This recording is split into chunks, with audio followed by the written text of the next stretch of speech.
Hablemos de todo con los que saben. Un espacio interdisciplinario para las ideas que dan forma a nuestro mundo. Bienvenidos. Estamos en Hablemos de todo con los que saben, el podcast del Instituto de Estudios Interdisciplinarios de la Universidad Externado de Colombia, un espacio para conversar con expertos que nos brinden herramientas para mirar el mundo con otros ojos. El episodio de hoy, drogas, narcotráfico, un problema o una maldición, con un super experto, a quien le agradezco mucho que se haya tomado el tiempo de venir a estos micrófonos. Estamos con César Páez. César, bienvenido. Muchas gracias por haberme invitado y por tenerme aquí y además por el semejante Flores, súper experto, muchas gracias. No, y claro que lo eres. César Páez, para quienes no lo conocen, es profesional de finanzas y relaciones internacionales del Externado de Colombia, con una maestría en ciencia política en París, es internacionalista, es especializado en el análisis precisamente de narcotráfico como fenómeno transnacional y de las políticas públicas internacionales y nacionales para enfrentarlo. Es docente del Externado de Colombia por más de 25 años y una autoridad en temas de relaciones internacionales, política internacional, gobernanza internacional, análisis de riesgo político, drogas y gobernanza global. Bueno, César, iniciemos este tema que es obligado en Colombia. De pronto poniéndonos en contexto, antes de entrar en el fenómeno económico, criminal, legal, cuéntanos un poco de las drogas, que en esto creo que hay mucha ignorancia. ¿Cuándo surgen? ¿De dónde vienen? Me imagino que este es un problema que ha tenido la humanidad desde hace muchos siglos. Cuéntanos. Bueno, gracias. Sí, pues empecemos por decir que no ha sido un problema desde hace muchos siglos. Ha sido un fenómeno que está muy relacionado con los seres humanos, con la historia de la humanidad, y de hecho hay hallazgos arqueológicos en China sobre el uso de la marihuana, del cannabis, con fines, lo que llamamos hoy con fines recreativos, desde hace 5.000 años. Y prácticamente en cualquier lugar del mundo en donde hay vegetación y seres humanos, los seres humanos hemos encontrado alguna planta que con alguna pequeña transformación, con algún pequeño tratamiento, nos produce efectos en la mente, en la percepción, en los sentidos, en la manera como pensamos, como procesamos la información que recibimos a través de los sentidos. Entonces realmente es una relación, sin exagerar, milenaria entre los seres humanos y este tipo de sustancias, y pues es prácticamente en todo el planeta. Todas las culturas humanas han tenido algún tipo de sustancia con la que buscan, por ejemplo, comunicarse con sus dioses, que buscan alterar de alguna manera los sentidos para sentir placer, con las que buscan aumentar o cambiar el funcionamiento de su fuerza física también, que no solamente es el tema, digamos, mental, o con la que buscan ser más creativos, con las que buscan curar el cuerpo también, ¿no? O sea, hay obviamente dependiendo de las visiones de la medicina, pero hay una relación en muchas culturas entre el funcionamiento de la mente, el espíritu y el cuerpo. Entonces han sido múltiples las utilidades que los seres humanos hemos buscado en las drogas, y es una relación que durante miles de años funcionó relativamente bien, ¿no? Sin que generara mayores problemas. Los problemas, pues vamos a hablar de eso, me imagino, un poquito más adelante, surgieron a partir del siglo XIX, es bien reciente, la problematización del consumo de estas sustancias. Bueno, César, valiosísima la rectificación. Entonces, no estamos hablando de una relación problemática, sino de otro orden en esa etapa antigua. Sigue contándonos un poco, tú como investigador, como un experto, ¿qué rescatarías de esas épocas antiguas, de esa relación en la que tú bien nos aclaras que no era necesariamente una relación problemática como la que viene a suceder en la modernidad? Esas civilizaciones antiguas, ¿qué drogas utilizaban? O ¿por qué las llamamos drogas? ¿Cómo eran esas sustancias que has podido encontrar a través de todas estas evidencias arqueológicas? Pues la gran mayoría de estas sustancias tienen origen vegetal. Hay una planta, o la flor de una planta, o el botón de la flor de una planta, o la goma que se obtiene de la corteza o de alguna parte de la planta, y se le hacía algún tipo de de transformación, a veces casi ninguno, es decir, se tomaba la planta, el caso del cannabis, de la marihuana, se tomaba la planta y con eso se le ponía fuego y con el humo de la planta se aspiraba el humo de la planta y pues se obtenía el efecto que se buscaba. En otros casos se hacían otras preparaciones un poco más elaboradas como tés o este tipo de cosas. Y pues digamos varía mucho el uso de un lugar a otro. Como te decía hace un rato, prácticamente todas las civilizaciones en Europa y en Asia pues estuvo el opio durante mucho tiempo, muchísimo tiempo.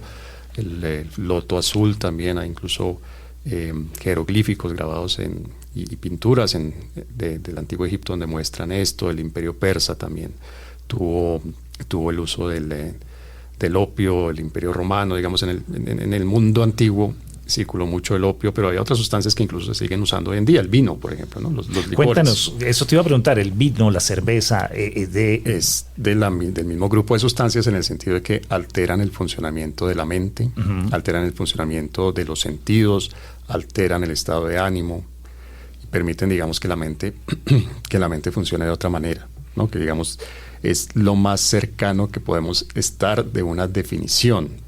Ya más adelante podemos ahondar un poco en eso, pero realmente no hay una definición universal de lo que es una droga. Una droga de este tipo del que estamos hablando en este episodio.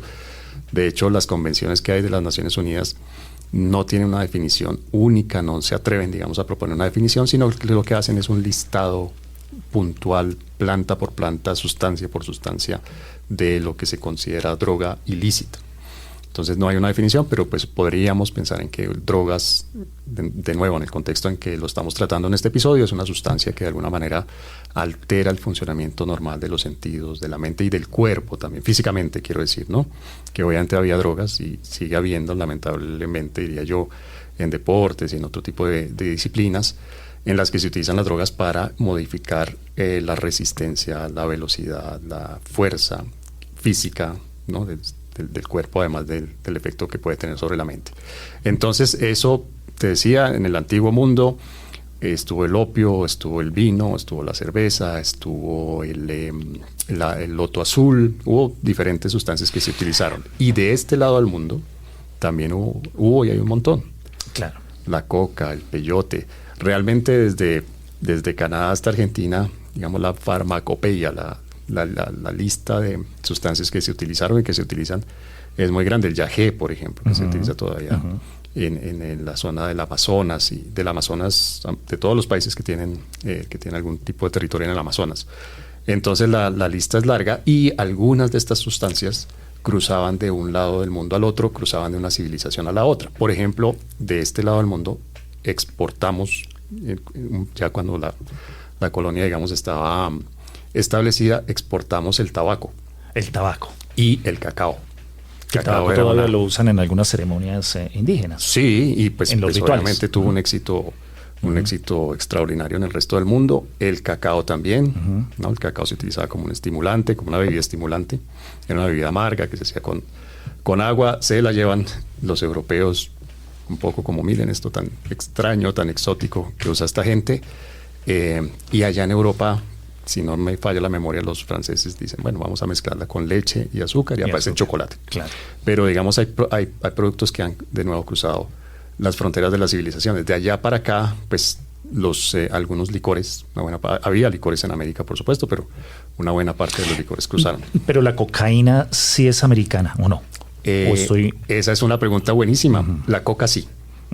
La coca es más... O sea, la planta. Sí, okay. La coca está incluso muy limitada geográficamente, muy delimitada al norte de los Andes y en el caso de Colombia, que eso es algo, digamos, interesante, no se limita solamente en los Andes, sino, como lo sabemos bien, en la Sierra Nevada de Santa Marta, que no hace parte de la cordillera de los Andes.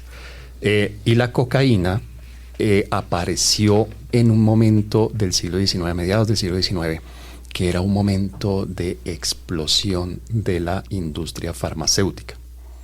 Fue el momento en que se pudo producir de manera controlada en laboratorios unas sustancias derivadas de las plantas, o de hongos, o de algún tipo de, digamos, de plantas o de presentaciones naturales. Entonces, por ejemplo, es la época en la que aparece la heroína, aparece la cocaína, aparece la aspirina, aparece la penicilina. Digamos, hubo una época dorada en el siglo XIX de la industria farmacéutica. Entonces, sobre la cocaína hay varias versiones. Algunos dicen que fue un francés que vivía en Lima, otros dicen que fue un austriaco que se llevó la coca y la terminó de procesar en Austria. Digamos, hay varias versiones, pero todas coinciden en que fue a mediados del siglo XIX que se logró extraer uno de los alcaloides que tiene la planta de la coca. La cocaína es uno de varios alcaloides y se extrajo, se supo cómo producirlo, digamos, de manera industrial, y no sabían qué hacer con eso. Entonces empezaron a buscarle aplicaciones. Las primeras aplicaciones tenían que ver con analgésicos, también con estimulantes, pero estamos hablando de una época en la que esto era nuevo, completamente nuevo, y la gente estaba, digamos, fascinada por todo lo que la industria farmacéutica de su momento estaba ofreciendo y pudiendo hacer, pero las aplicaciones y los problemas que se derivaban de esas aplicaciones todavía no estaban claros. Claro, que recuerdo yo que tú mencionas Viena, y es bien interesante ese dato porque Freud fue uno de los que experimentó con la cocaína sin saber todo lo que venía después. Incluso hay otros personajes de los que podemos hablar más adelante que experimentaron con la cocaína. Freud empezó a utilizarla, pues le llegó la cocaína y le llegó algo de información. Este es el momento prácticamente cero de la sustancia, es decir, tenemos esta sustancia, ¿qué hacemos con ella? ¿En qué la podemos emplear?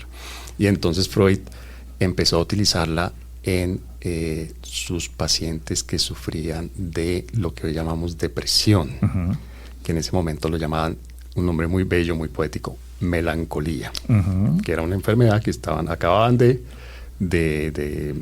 definir y de empezar a diagnosticar. Había gente que sufría de melancolía, es lo que hoy en día llamamos depresión, y Freud descubrió que algunos pacientes a los que él les había recetado cocaína habían cambiado por completo su estado de ánimo. Estaban eufóricos, estaban llenos de energía, estaban muy contentos. Llegaremos a esa parte científica. César, corrígeme, si es una práctica milenaria y que ha estado en todas las civilizaciones, estoy en lo correcto si decimos que la prohibición o los límites es un fenómeno contemporáneo, o también ya va corriendo paralelo estos usos con algunas limitaciones, unos controles, unas condiciones especiales, o es un producto más contemporáneo todo este problema de las limitaciones, de los controles y de las prohibiciones. ¿Cómo lo ves? Cada cultura ha tenido sus normas de uso. ¿No? Cada cultura ha, entre comillas, domesticado este tipo de sustancias. Por ejemplo, no hablemos todavía de la cocaína. La coca tiene una historia bien interesante, y es que los aymaras en Bolivia y en Perú la usaban de cierta manera. Era una planta sagrada, era una planta totalmente relacionada con rituales religiosos. Cuando los incas conquistan los territorios de los aymaras, entonces los incas toman la coca, o sea, adoptan el uso de la coca, pero le quitan un poco de esta religiosidad que tiene. Sigue siendo algo importante, sigue siendo limitado a las clases sociales altas. Se utilizó, por ejemplo, para pagar impuestos. La coca se convirtió, digamos, en una mercancía de valor con una circulación limitada, pero no exclusivamente para uso religioso como si lo tenían antes los aymaras. Cuando llegan los españoles en la conquista y ya cuando se establecen en la colonia, entonces empiezan a relacionar este tipo de plantas con prácticas religiosas que no son cristianas. Traducción en el siglo XVI, diabólicas. Cualquier cosa que no tuviera que ver con la religión cristiana era diabólica. Y entonces los españoles del Virreinato del Perú le escriben al rey y le dicen, mire, estamos preocupados porque esta planta la utilizan estas personas para ponerse en contacto con el diablo y con sus demonios y con religión, pues con Dios que no es el Dios verdadero, etcétera, etcétera, y logran que el rey emita una cédula real prohibiendo el cultivo y el uso de la coca.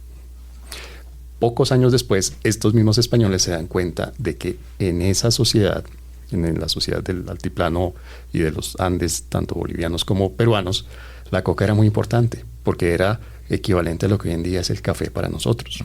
Una bebida estimulante, una bebida que permitía trabajar, una bebida que tenía un valor además comercial. Entonces envían una segunda carta al rey pidiéndole que permita el uso de la coca para cualquier aplicación que no sea religiosa, pero que lo permitan. Y se convierte en un negocio legal. Entonces miremos cómo solamente en 3 sociedades, en 3 culturas diferentes, las reglas, las normas, la utilización varía tanto entre los aymaras, los incas y los españoles de una misma planta. De nuevo no estamos hablando, estamos lejos todavía temporalmente, cronológicamente de la cocaína, estamos hablando de la planta de la coca. Y sucede lo mismo, por ejemplo, con el opio entre India y China. En India el opio estaba, entre comillas, domesticado, es decir, había una serie de normas de usos culturales, sociales, religiosos para el opio, y el opio se utilizaba y no generaba problemas. Cuando los europeos llevan el opio de India a China, en China se vuelve un enorme problema.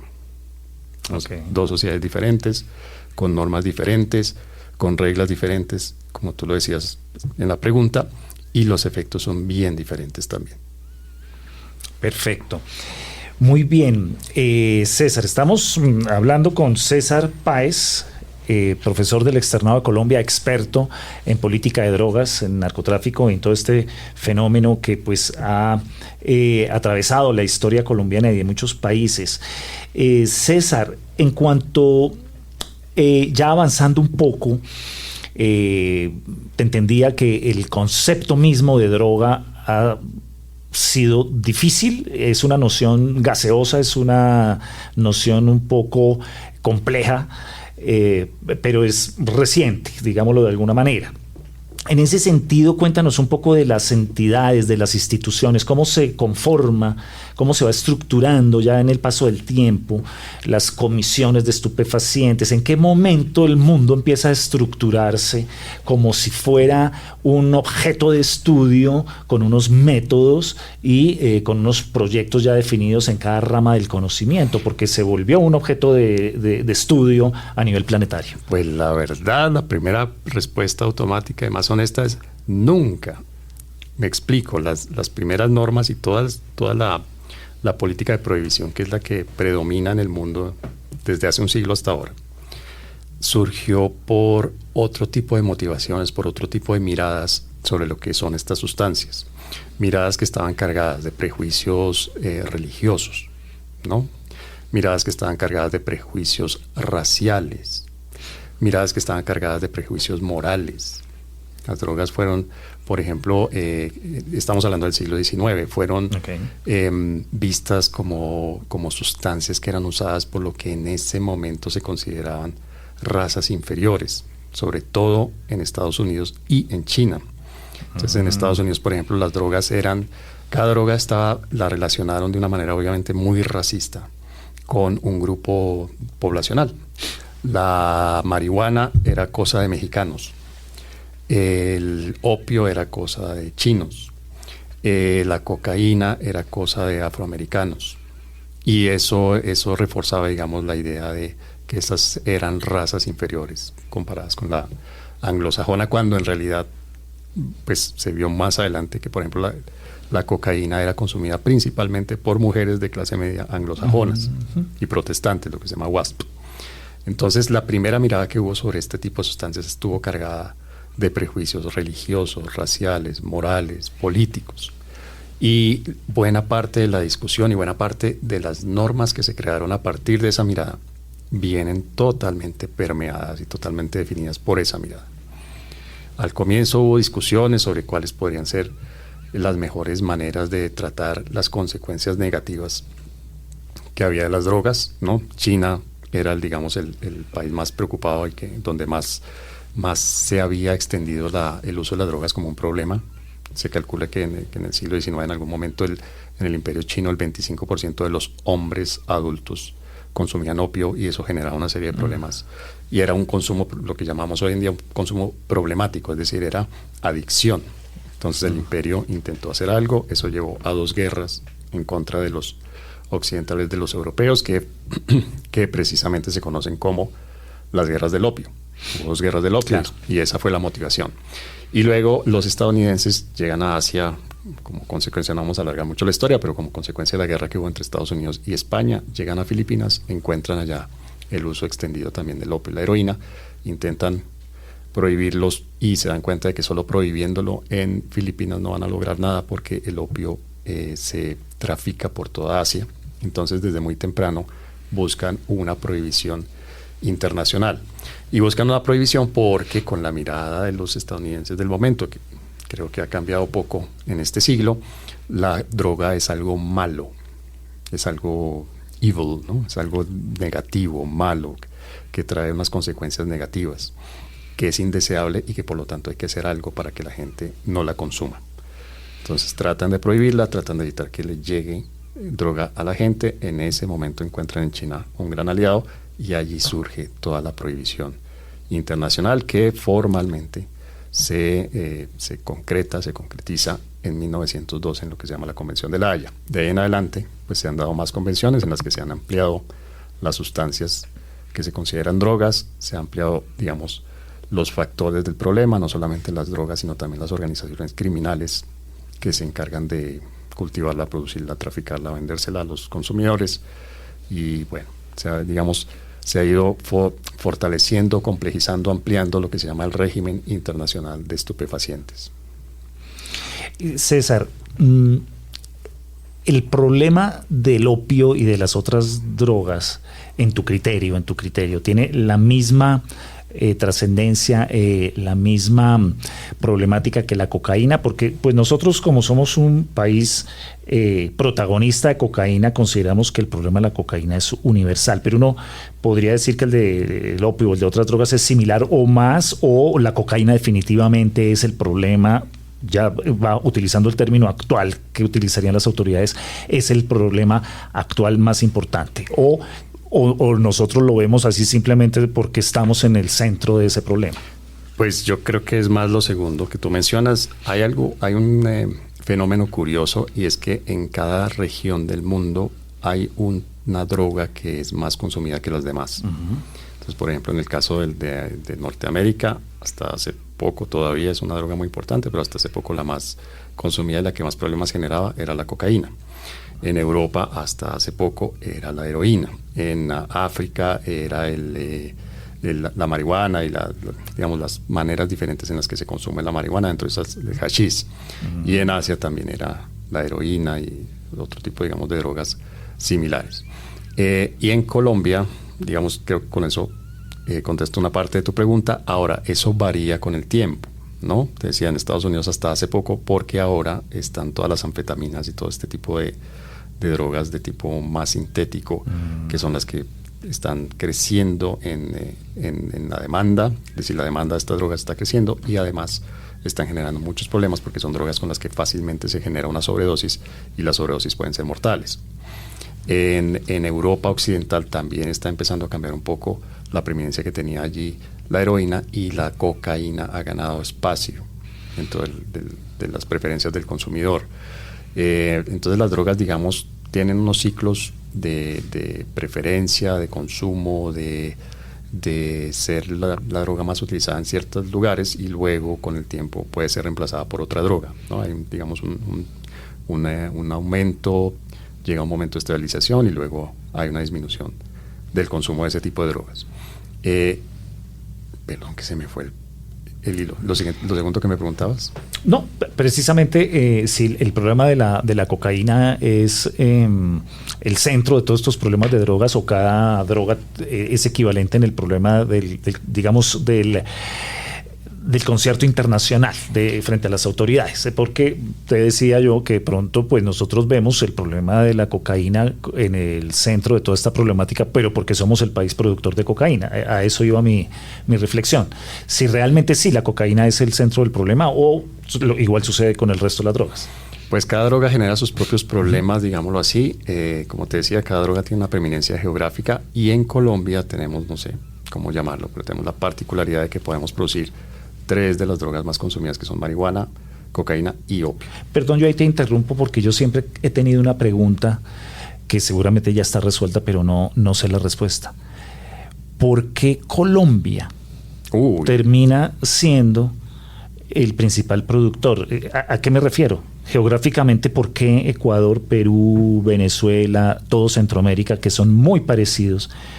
¿por qué no han logrado desplazar a Colombia en todo este proceso? O sea, ¿qué es lo que tiene Colombia que no tiene ningún otro país del mundo para ser el centro de la, no sé si del cultivo de la producción o en fin, pero sí es el centro de la creación de toda esta dinámica sobre la cocaína? ¿Qué lo explica?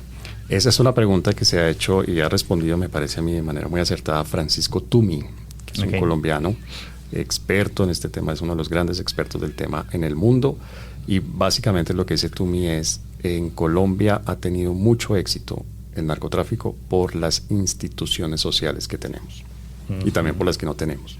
Entonces básicamente lo que dice Tumi es: en Colombia tenemos una sociedad, digamos, poco integrada, muy de pequeños grupos, lo que llamaremos aquí la rosca, ¿no? De círculos muy, confiamos solamente en las personas muy cercanas, la familia, los amigos, pero no confiamos en nadie más allá de lo que, pues, de lo que significa una sociedad. Vivimos un poco en la lógica de sálvese el que pueda, que hay que aprovechar cualquier oportunidad que se presente, no importa si esa oportunidad va en contra de, aprovechar la oportunidad va en contra de la ley. Hay normas, hay pocas normas sociales que restringen la consecución de dinero, por ejemplo, ¿no? Un poco lo que se oía, pues, en ciertas regiones del país hace unos años, y es: papito, haga plata. Como sea. Si puede hacerla bien, está bien; si no puede, haga plata. ¿No? Entonces, digamos, no hay muchas sanciones, no hay muchos límites, sino hay muchas sanciones sociales a hacer negocios ilegales en Colombia.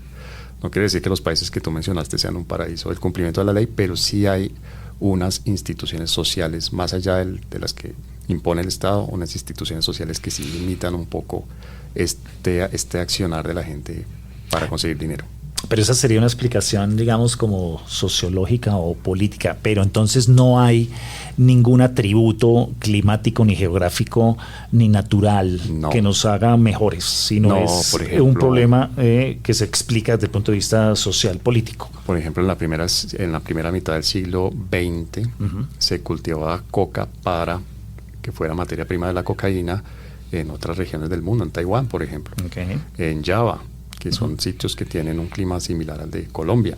Marihuana, pues, se cultiva en muchas partes del mundo. La amapola para producir opio, heroína, también se cultiva en muchas partes del mundo, ¿no? Pero, pues, digamos, el cultivo con fines comerciales, y ya en esta época de prohibición, en esta época, quiero decir, de un siglo para acá, pues se da en sitios donde coincide un poco el tema de que hay instituciones sociales débiles que no limitan, digamos, el comportamiento, que no hacen que la gente no transgreda la ley y las normas. Y en alguna época la explicación de la capacidad nuestra para los laboratorios, que la escuchaba uno en la época de Pablo Escobar, en fin, que si bien todos cultivaban un Perú o un Bolivia, Colombia se daba digamos que se daba la coincidencia de que lograba procesarla, a diferencia de otros países, y ese era digamos, como el valor agregado de Colombia, o eso tampoco es tan cierto. Pues la historia sirve mucho para responder este tipo de preguntas. Antes de Colombia, la transformación de la coca en cocaína se daba en Chile, se daba en Argentina, se dio en Brasil también. Entonces, digamos, no es una gran tecnología, no es una tecnología excesivamente compleja, costosa. De hecho, los primeros laboratorios que se crearon aquí en la época de Escobar, del cartel de Medellín, se hicieron con asesoría de chilenos. Los chilenos fueron los que vinieron aquí a enseñarnos cómo se montaba un laboratorio de producción de cocaína. Coger la planta de la coca, la hoja de la coca, transformarla en base de coca, y esa base o pasta base, hay unas pequeñas diferencias, pero básicamente son, digamos, 3 pasos: de la planta a la pasta, y de la pasta al clorhidrato de cocaína, que ya es la sustancia que conocemos como cocaína y que se puede consumir. Entonces, realmente no es que sea algo de una gran tecnología que implique mucha inversión, que implique mucho desarrollo, que implique mucha investigación. Se han dado avances de esa tecnología aquí en Colombia, pero realmente no es que sea algo que sea difícil de replicar en otras partes. Lo que es difícil de replicar son las condiciones sociales, políticas, legales de respeto de la ley, de la presencia del Estado, de la fortaleza que tiene el Estado para hacer cumplir la ley, de la sociedad y sus propias normas más allá de las legales que impiden que la gente se meta en este tipo de negocios. Ok, ya llegaremos a esa parte social, jurídica, económica. Una última mirada al tema de la cocaína, César, si te parece, y avanzamos a esa parte social.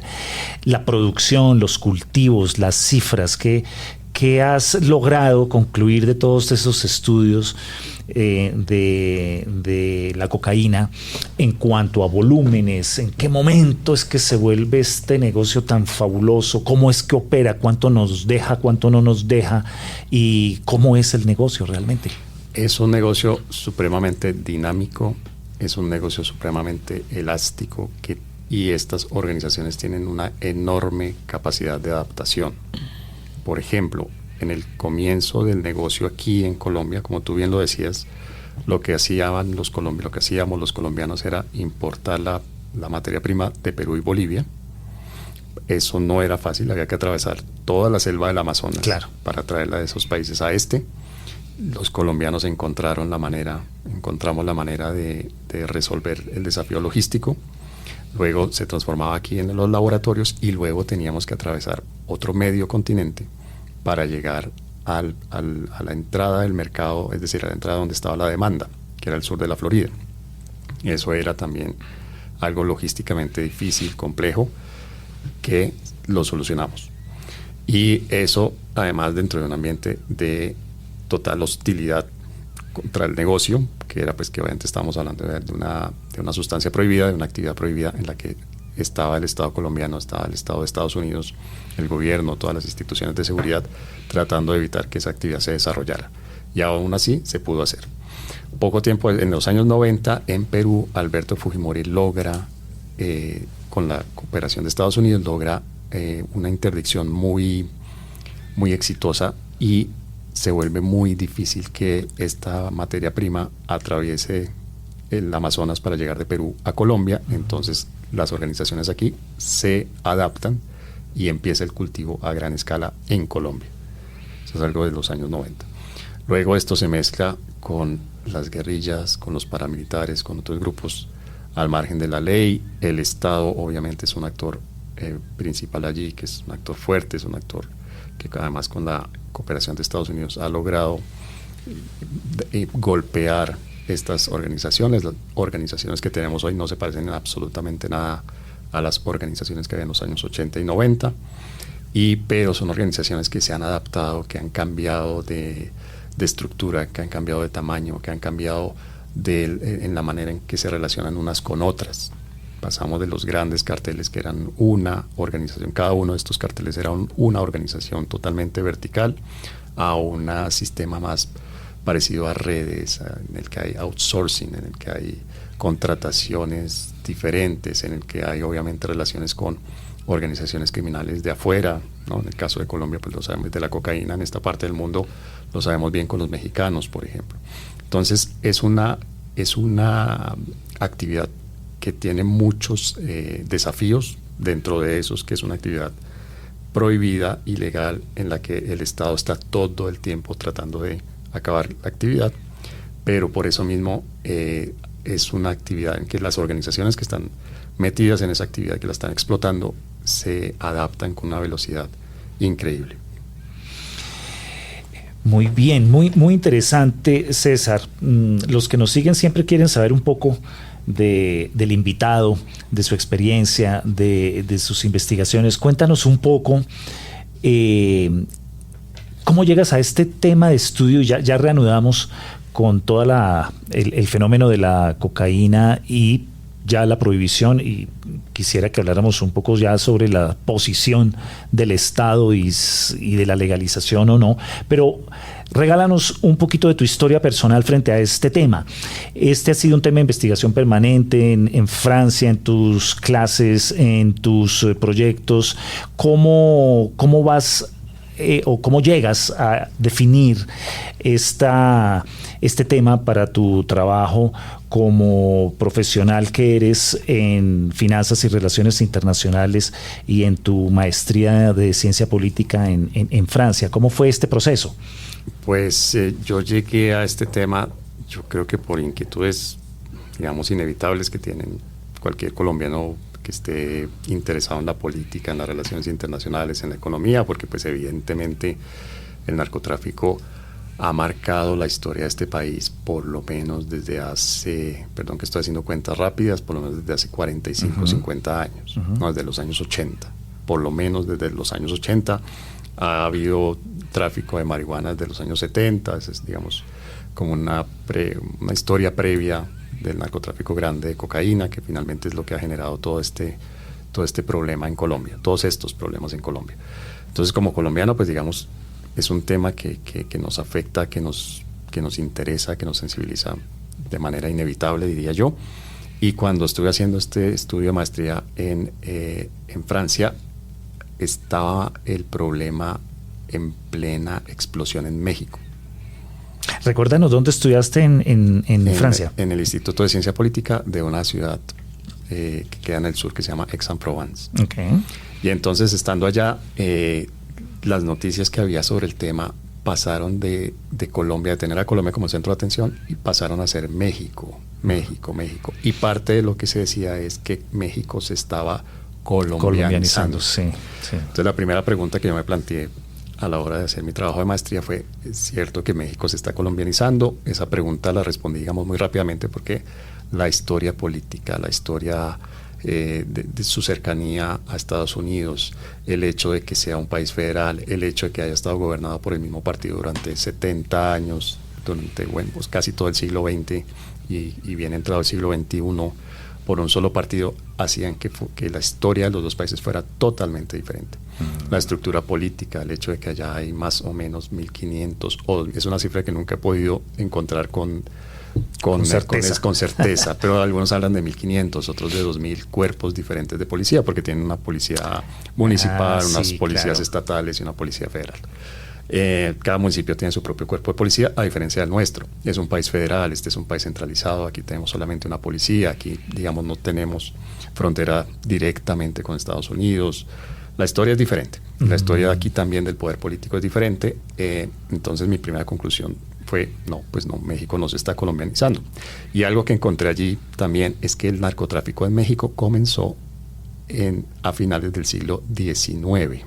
Okay. Eso es otro tema de historia, pero comenzó con el opio desde Sinaloa, y se cruzaba la frontera con opio primero traído de Asia, luego producido localmente para abastecer el consumo que había en ese momento en Estados Unidos. Entonces dije, son dos historias diferentes. Y luego empecé a preguntarme por qué en Colombia, pero sobre todo empecé a preguntarme, que fue el tema inicial, por qué en México se volvió esto un gran problema. Si existe desde desde finales del siglo XIX, ¿por qué ahora a comienzos del siglo XXI se convirtió en un gran problema? Y empecé a investigar, a hacer la investigación académica, y bueno, las razones eran varias. Había un cambio generacional, había un crecimiento del negocio, y había algo que tenía mucha relación con nosotros, y es que inicialmente los grandes carteles colombianos utilizaban, cuando empezaron a verse obligados a utilizar la ruta del Pacífico, cuando el Caribe se hizo muy arriesgado para ellos porque estaba bien vigilado por las autoridades colombianas, por la Cuarta Flota de la Marina de Estados Unidos. Es decir, el Caribe llegó un momento en los años 90 en donde realmente era muy arriesgado para los narcotraficantes llevar la droga por allí. Desde Colombia hasta el sur de Estados Unidos, hasta el sur de la Florida, empezaron a utilizar la otra ruta natural, que era el Pacífico, y para eso, por las características propias de México, tenían que entregarle la cocaína a una especie de correos mexicanos, obviamente estamos hablando de contrabandistas, de correos mexicanos, para que atravesaran todo México, atravesaran la frontera con Estados Unidos, y del otro lado de la frontera, ya en Estados Unidos, le dieran la droga a los colombianos, y los colombianos continúan con el negocio en Estados Unidos. Y eso poco a poco fue cambiando también, porque los mexicanos se dieron cuenta de que la mayor parte del valor, visto en términos económicos, del valor agregado, estaba en la distribución al consumidor final, que los mexicanos mismos tenían cómo hacer esa distribución en Estados Unidos al consumidor final. Entonces le propusieron a los colombianos un negocio diferente, que el negocio era: ustedes nos entreguen por cada kilo de cocaína que nos entreguen, les pagamos tantos dólares. Ese era el negocio original. Cuando los mexicanos se dan cuenta de que el negocio para ellos puede ser mejor, le proponen a los colombianos que ya no le paguen una cantidad fija de plata, sino de mercancía. Por cada tantos kilos de cocaína que yo les entrego, ustedes me pagan unos kilos de cocaína. Y eso hizo que el fenómeno, digamos, del narcotráfico en México, que ya existía, se dinamizara, se acelerara, se potenciara a unas magnitudes realmente... O sea, ya entran en el negocio de manejar el producto ellos mismos. Que es en donde más dinero hay, como en la mayoría de las actividades que tienen que ver, por ejemplo, con algo agrícola. ¿No? Okay. La mayor parte de la plata de los cafeteros no se queda en la finca cafetera, sino en toda la cadena, sino se queda en la cafetería, en el Juan Valdez, en el Starbucks, en el sitio donde se le vende el café ya preparado a la persona. La mayor parte de la plata que producen los cacaoteros no está en la finca, a pesar de que hoy los precios están disparados, no se queda en la finca que produce el cacao, sino ya en la tienda que vende la barra de chocolate. Con la cocaína pasa algo muy similar. La mayor parte de la plata se genera y se queda en la calle cuando el distribuidor, el vendedor ilegal, por supuesto, le vende la papeleta de cocaína al consumidor final. Ahí es donde está la mayor parte de la ganancia, y ahí fue donde los mexicanos empezaron a tener participación, y eso les dio mucho dinero con armas compradas legalmente en Estados Unidos, que traían a México de manera ilegal, y eran ricos, bien armados, había otras normas sociales, y además en ese momento México tenía un cambio fuerte, una democratización que hizo que el Estado perdiera cierta fortaleza, y bueno, pues tenían en ese momento la situación que tenían, que lamentablemente sigue siendo muy similar hoy en día. Entonces por ahí empezó mi interés, y luego las preguntas básicas: ¿por qué en Colombia? ¿Por qué en Colombia? O sea, tenemos una maldición, le hicimos algo a algún sacerdote o no sé qué, que nos maldijo. No, hay algunas respuestas que tienen que ver con las instituciones sociales. Y luego también la siguiente pregunta, estoy haciendo el resumen de los últimos 15, 16 años de intereses académicos, es: ¿qué hacemos? ¿Se puede hacer algo? ¿O estamos condenados a continuar siendo el centro de la producción y del tráfico de cocaína? Pues yo creo que, si tú estás de acuerdo, entremos en esa parte. ¿Estarías de acuerdo en que hay una especie de frustración si se ve como un problema que se debe erradicar, o una sensación de pesimismo cuando uno escucha que las políticas frente a las drogas no han funcionado? Es decir, como que uno escucha tantos costos individuales, tantos costos colectivos que tú los conoces y los manejas a la perfección, y al final de cuentas, para el espectador, digamos, neutral, la situación continúa tal cual, o incluso empeorándose. ¿Cuál es tu sensación de todo esto? ¿Ha servido algo de lo que se ha hecho, o definitivamente no hay salida frente a esa situación? Como en muchas situaciones de la vida, esto es cuestión de perspectiva. Por ejemplo, de perspectiva temporal, cronológica. Las organizaciones colombianas de tráfico de drogas hoy en día no son tan poderosas como lo fueron los de los años 80 y 90. Ok. ¿Serían hoy en día más fuertes las mexicanas, por ejemplo? Sí. Ya. Y eso es otro tema que ojalá podamos tratar algún día. Claro. O que tratemos tal vez en un potencial curso que vamos a tener. Por supuesto, ya hablaremos Estoy chiviando. No, la idea era mencionarlo, y claro que esto, y por eso estás acá invitado, va a ser materia de un curso en el Instituto de Estudios Interdisciplinarios que se ofrecerá a todos los estudiantes de la universidad y a los particulares también, claro que sí. Entonces, un fenómeno que se da que es bien interesante es que ha habido una transición, una especie de cesión de parte del negocio entre las organizaciones colombianas y las mexicanas. Las colombianas le han entregado una parte del negocio a los mexicanos, y eso se da porque renuncian, por un lado, una parte de las utilidades, pero a cambio de eso también reducen su exposición a los riesgos que tiene atravesar medio continente para vender la droga. Entonces, digamos, eso es otra parte de lo que hay que ver, y es que las organizaciones no son las mismas que había hace 30 o 40 años. Hay países que han tenido una historia similar a Colombia. En Colombia yo creo que en muchos temas tendemos a pensar que somos únicos, ¿no? Hay una especie de excepcionalismo a la colombiana, y es que aquí nos pasan cosas muy malas que solo nos pasan a nosotros. Uh-huh. No es cierto. Por ejemplo, en una perspectiva geográfica, en Tailandia era uno de los principales productores de amapola para producir heroína, uh-huh, opio y heroína, y lograron acabar prácticamente la producción de amapola para esa utilización. ¿Cómo lo hicieron? Con unos programas de largo plazo, con unas, digamos, particularidades que tienen políticas allí de tener una monarquía que permite unos tiempos diferentes a los que tiene una república como la nuestra.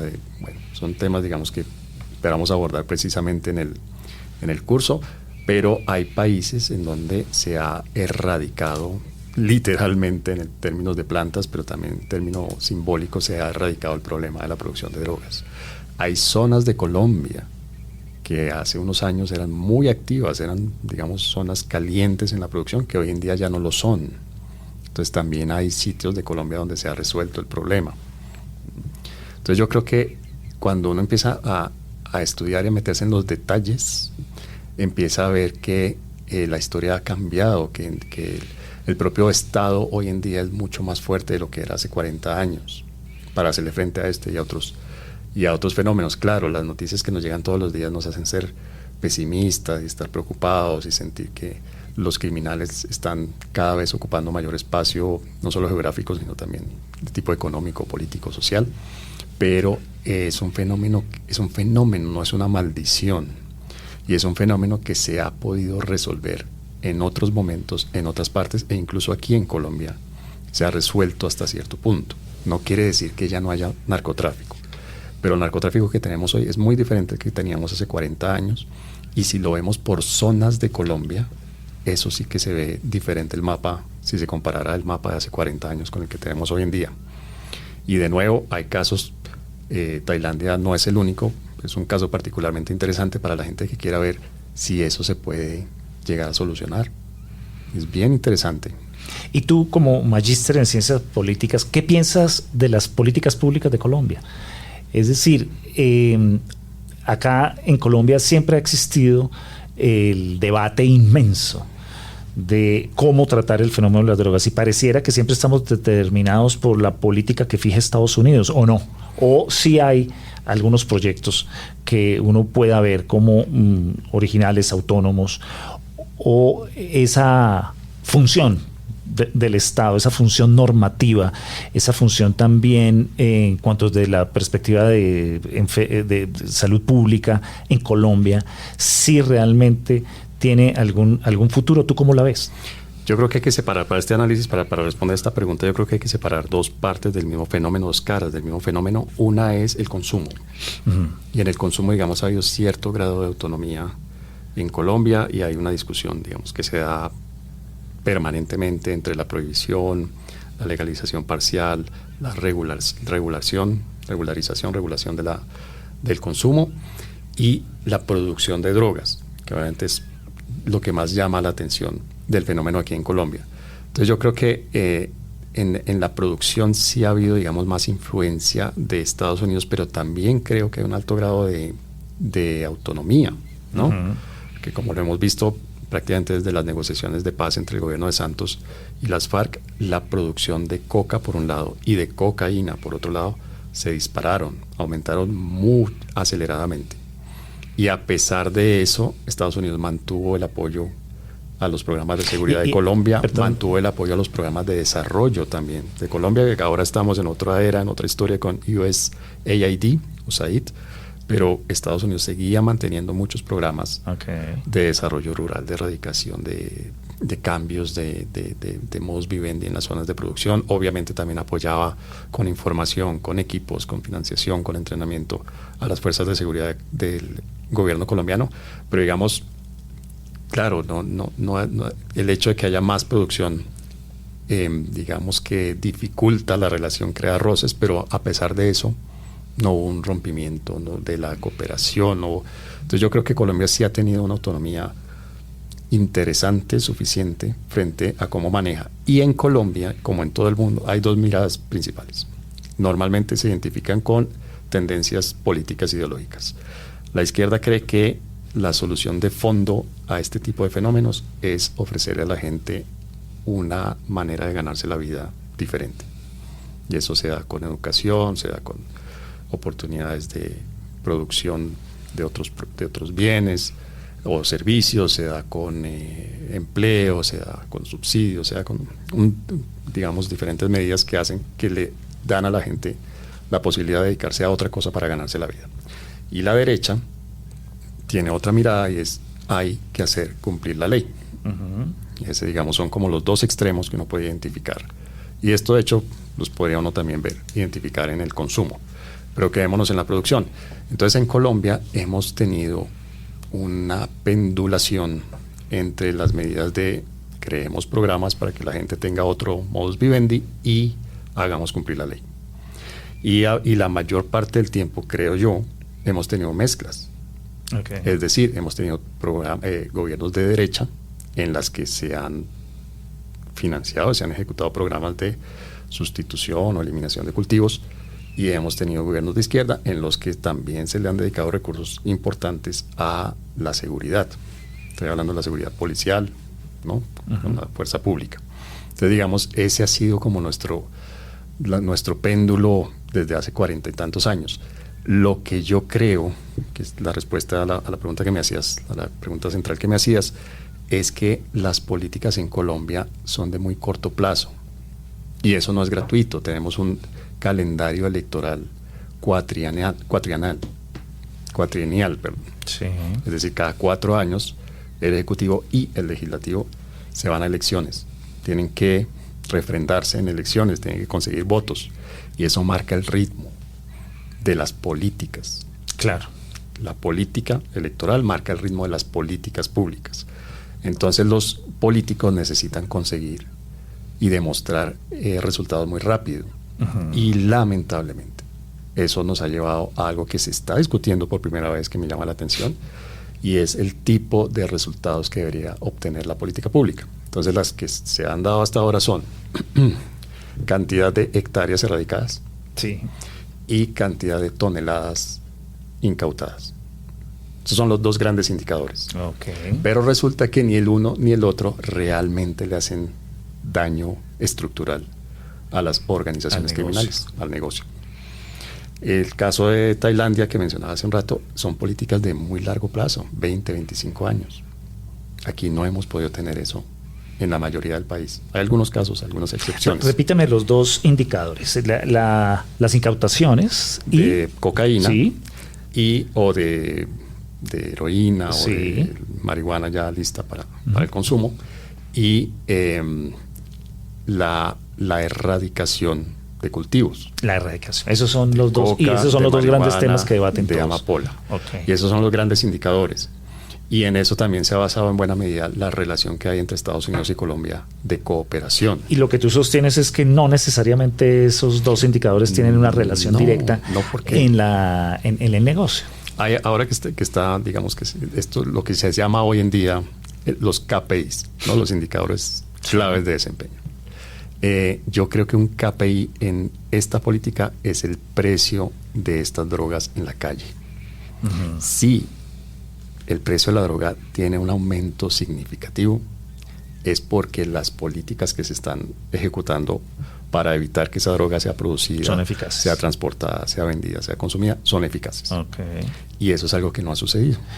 Dicen los que saben que el precio no ha aumentado, sino que ha bajado, ¿cierto? Tiene variaciones, tiene algunas variaciones, pero las variaciones no son lo suficientemente significativas para que el consumidor decida no consumir más, por ejemplo. O sea que, César, para ponerle un poquito de sabor a esto, ese gran debate entre erradicar o no erradicar de manera aérea o no manera aérea, que le ha costado incluso a ministros y a gobiernos ir ante los organismos internacionales a poner la cara, o no recuerdo al ministro, si no estoy mal, tú me corregirás, Gaviria, el que fue rector de los Andes, que se opuso fuertemente a la aspersión. Sí. Todos esos debates desde tu perspectiva vienen a estar un poquito distorsionados porque la erradicación en sí mismo no es que impacte demasiado el resultado. No le hace mucho, o sea, digamos que claro, hay niveles, pero incluso una erradicación efectiva en no sé cuántas miles de hectáreas, 20.000 hectáreas, 30.000 hectáreas en un año, no le van a hacer mucho daño al negocio.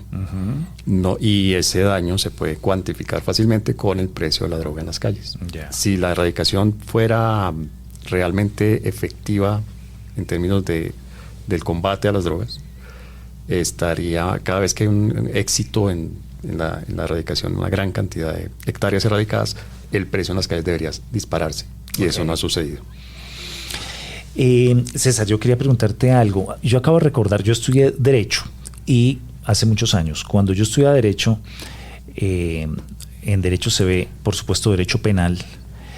Y donde yo estudié existía la posibilidad de ampliar o de intensificar un poco en penal con materias como criminalística, criminología, y a mí eso me gustó mucho en esa época. Eso era como una especie de CSI. No, eran las teorías sobre la pena, sobre el castigo, si lo mismo que se sigue discutiendo, si vale la pena prohibir o no. No, pero el tema lo recuerdo, ¿sabes por qué? Porque varios profesores que estaban muy comprometidos con el tema de la extradición, de las drogas, nos decían, no sé con qué base científica o no, nos decían, estoy hablando de hace muchos años, que el problema de Colombia era la producción, no el consumo. Yo siempre me he preguntado si eso es cierto, si eso se mantiene, porque uno lo que ve también es que no habría una explicación para decir que en Colombia no haya subido el consumo.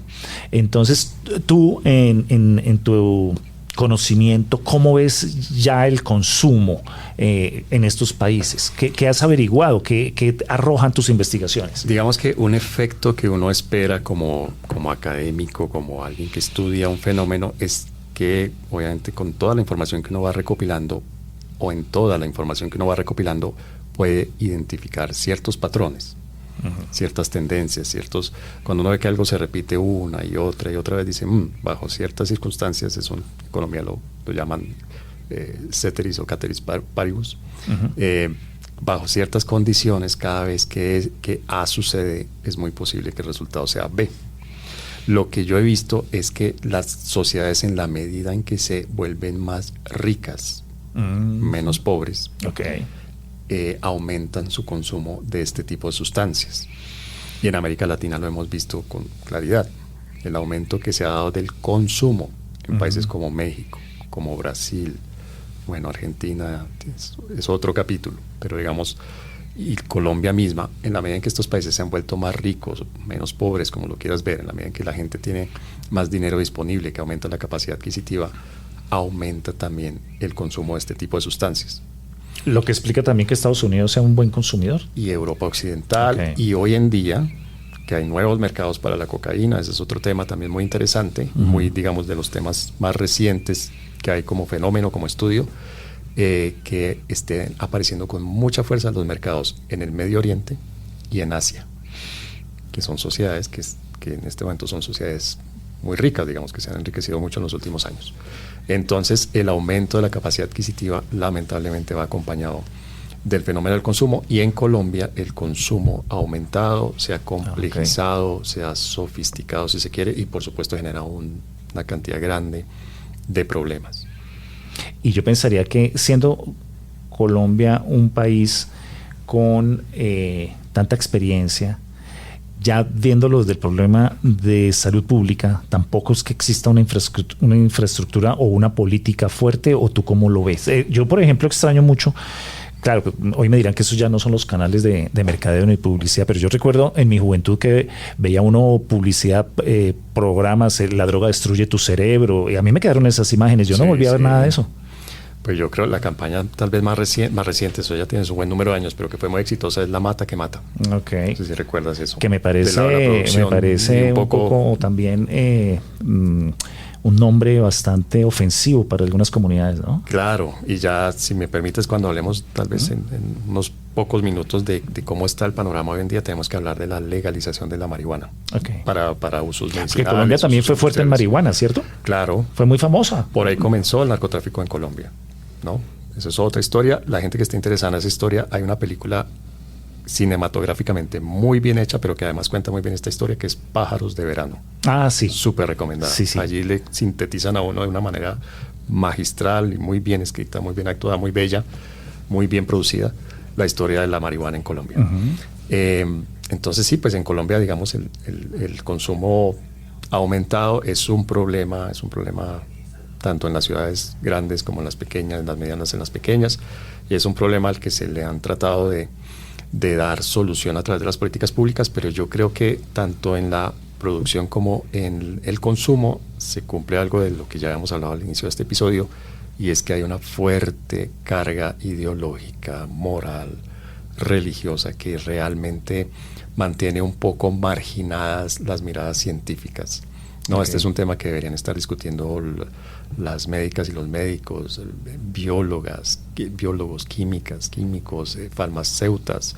Es un tema que deberían estar discutiendo psiquiatras, psicólogas y psicólogos. Es un tema que debería estarse discutiendo con unas miradas muy diferentes con las que se ha discutido en el último siglo en el mundo, que son líderes religiosos, políticos, expertos en seguridad. Y por eso, lo digo un poco en serio y en chiste, debería ser clase obligada para todos los estudiantes en Colombia, porque si ese es nuestro tema, ha sido nuestro problema, nuestra historia, es un poco episódico, o es más de foros, o es más de tertulias, o es más de encuentros, todo este tema del narcotráfico, del consumo, de la extradición. Pero yo sí estaría de acuerdo que se estudiara más regularmente y de manera más casi que permanente todo el fenómeno del narcotráfico y su relación con las políticas públicas, ¿no? Por eso estamos invitando a todos los que nos siguen a que no dejen de acercarse al curso que abriremos próximamente y que tiene precisamente que ver con este tema, ¿no?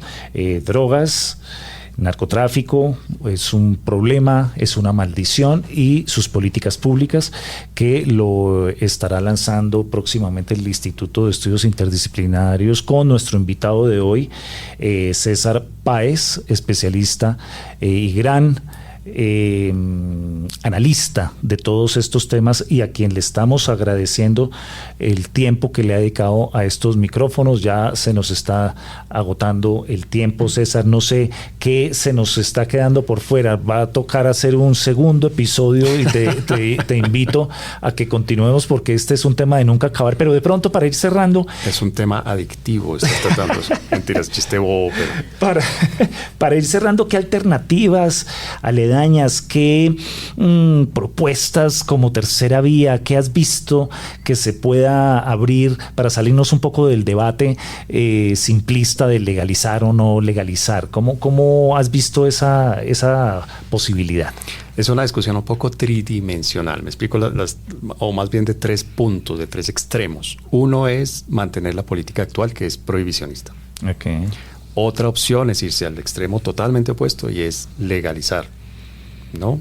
Esa legalización se puede dar, digamos, a muchas personas de pensamiento liberal, libertario, debe ser una legalización total, pero uno podría ponerle allí un par de asteriscos y decir, legalicemos regularizando, perdón.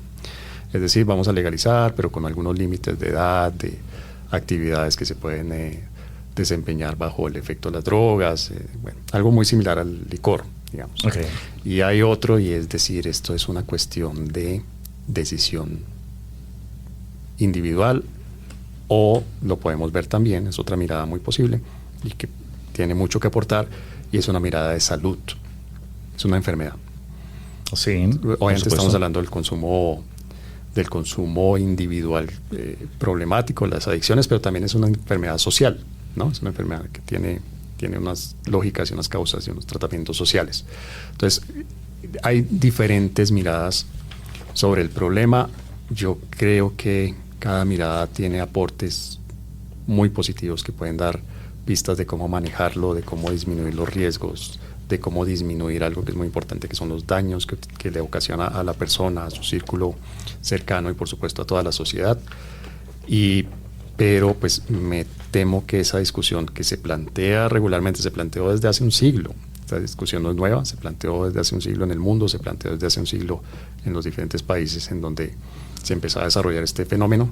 Es una discusión que incluso hoy en día sigue estando muy permeada, muy definida, muy contaminada, si me permites la expresión, por la religión, por la política, por la ideología, por la moral. Y creo que es una discusión que debería tener, o por lo menos debería abrirse la puerta en esta discusión a la ciencia. Entonces, un curso como el que tú estás anunciando, que pues, vamos a tener muy pronto, creo que es un espacio en el que las personas que están interesadas en las ciencias de la salud física y mental, las personas que están interesadas en la economía, las personas que están interesadas en todo el tema empresarial, financiero, por supuesto las personas que están interesadas en las relaciones internacionales, en el derecho internacional, en el derecho nacional, en la sociedad vistas de la sociología, desde la antropología. Es un curso en el que yo creo que las personas pueden encontrar un espacio en el que hay información que de alguna manera complementa la mirada que pueden tener desde su formación profesional o desde la disciplina en la que trabajan y en la que desarrollan su profesión. Entonces, porque este es un problema complejísimo, un problema que tiene que ver con todo esto que acabamos de mencionar, con la salud, con las leyes nacionales e internacionales, con las relaciones internacionales, con las relaciones sociales, con todo el tema de ritos y de costumbres, con las normas sociales, etcétera, etcétera. Entonces creo que es un curso que puede ser muy interesante para personas de diferentes miradas profesionales. Totalmente de acuerdo. Bueno, pues ya lo saben. Drogas, narcotráfico, problema o maldición, políticas públicas será nuestro curso que en breve estaremos abriendo y lanzando. Recuerden entonces suscribirse a este podcast, suscribirse a los cursos en el Instituto de Estudios Interdisciplinario. Seguirnos en redes sociales y compartir este episodio con quien crea que le puede ser interesante. Bueno, César, mil gracias por tu participación, por tu análisis, por tu claridad, por tu conocimiento, y te invito de una vez a una segunda sesión porque nos quedaron muchos temas en el tintero. ¿Aceptarías? Pero por supuesto, con todo el gusto, con el mismo gusto que acepté esta invitación y que agradezco esta invitación. Muchas gracias por haberme invitado. No, a ti, César, muchas gracias. César Páez fue nuestro invitado de hoy. A todos, mil gracias, y nos encontraremos en un próximo capítulo de Hablemos de Todo con los que saben. Hasta la próxima. Nos vemos en un próximo episodio de Hablemos de Todo, un espacio interdisciplinario para las ideas que dan forma a nuestro mundo.